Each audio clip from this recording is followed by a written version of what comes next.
Bola qizingizni menga berasiz, xudo xolasa baxtli qilaman.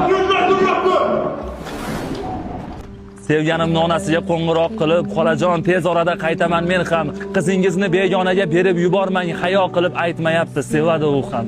Sovchilarning kimligidan xabardor emasman, sizlar tomon deyarli rozi bo'lganmish.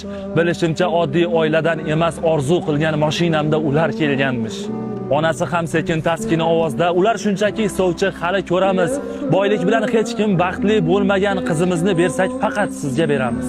Bir oydan so'ng qaytishimni ularga aytdim. Deyarli baxtimizga erishib oldik, lekin ularning sharti qizlari bilan to'ygacha gaplashmaslikka kelishib oldik.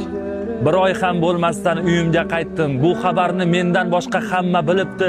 4 yil sevib asrab yurgan g'uncha gulimni roppa-rosa 4 kun avval to'yi bo'libdi.